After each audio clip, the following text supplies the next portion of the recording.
रामकृष्ण हरी. माझे नाव प्रल्हाद खंडेराव रणवरे, मुक्काम देऊर, तालुका कोरेगाव, जिल्हा सातारा. आज मी आषाढी एकादशी निमित्त या विठ्ठल मंदिरामध्ये येथील विठ्ठल मंदिराबद्दल बोलत आहे. हे मंदिर पुरातन प्राचीन काळापासून काही असे लोक सांगतात की एका रात्रीमध्ये हे मंदिर उभं केलेलं आहे. पंढरपूरचं जे मंदिर आहे त्याची प्रतिकृती त्या ठिकाणी जसे मंडप आहेत तसेच या ठिकाणी 3 मंडप आणि गाभारा, शिखर, समोर पिंपळाचं झाड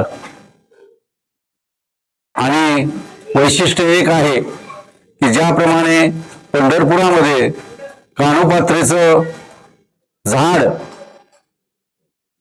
आहे तसंच या ठिकाणी आज देऊरमध्ये सजीव झाड मंदिरामध्ये आहे. अनेक भाविक या ठिकाणी आणि येत असतात. भजनाचा कार्यक्रम असतो एकादशीला, भागातून बरेच भाविक येतात. या ठिकाणी सर्वांना प्रसाद फराळाचा वाटला जातो.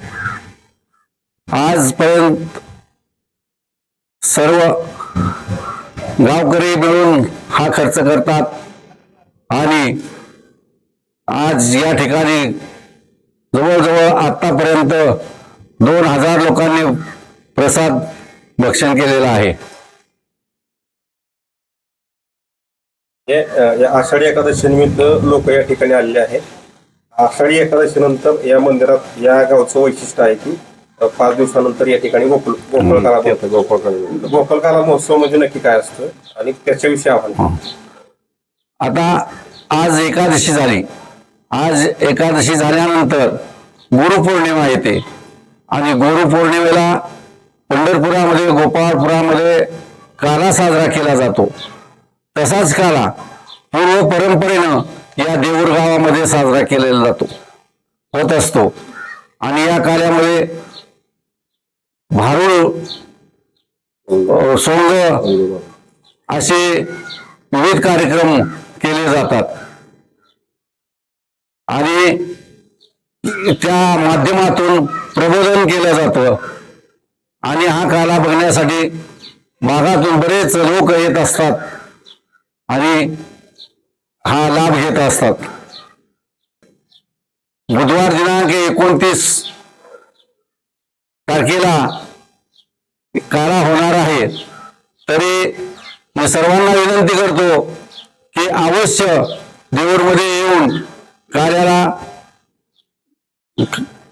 काल्याचा कार्यक्रम पाहण्यास अगत्य यावे अशी मी सर्वांना नम्र विनंती करतो. मी माऊली प्रसादी मंडळ देऊर यांच्या वतीनं 29 जुलै रोजी होणाऱ्या गोपाळ काल्याच्या निमित्तानं प्रोत्साहनात्मक आम्ही स्पर्धा यांना ठेवलेत. याचा पुरेपूर आनंद घेण्यासाठी पंचक्रोशीतील आबालवृद्धांनी विठ्ठल रुक्मिणी मंदिरामध्ये हजर राहावे. नमस्कार. आपण आता देऊरमधील प्रति पंढरपूर जे मंदिर आहे ते या ठिकाणी पांडुरंगाचं, विठ्ठलाचं, तर त्या ठिकाणी आपण आता आहोत. आता भाविकांची रिक जरी आता कमी झाली असेल तर सकाळपासून या ठिकाणी मोठ्या प्रमाणात भाविकांनी दर्शनाचा या ठिकाणी लाभ घेतलेला आहे.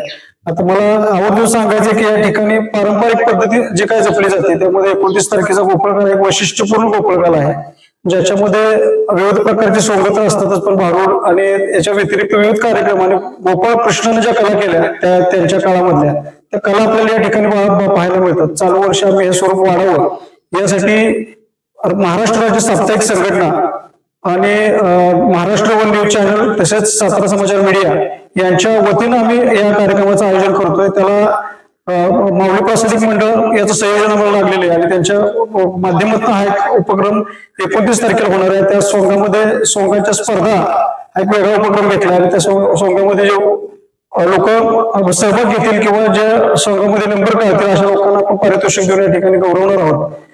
आपण सर्वांनी या वेळ असा दुपारी 2 वाजल्यापासून आजपासूनच दिंडी सोहळा आमचा सुरू झाला की ज्या ठिकाणी माऊलींच्या पादुका आमच्या वेशीवर आहेत त्या ग्रामपंचायतच्या परिसरामध्ये आणि तिथून त्या दिंडीच्या स्वरूपात रोज सकाळी आणि संध्याकाळी ही दिंडी या विठ्ठल मंदिरात येते. या ठिकाणी भजन अर्चन होतं आणि त्याच पद्धतीची दिंडी गोपाळकाल्याच्या दिवशी सुद्धा निघणार आणि त्यानंतर इथं 3 वाजता आल्यानंतर तिथून पुढे गोपाळकाल्याला प्रॅक्टिकली सुरुवात होणार आहे.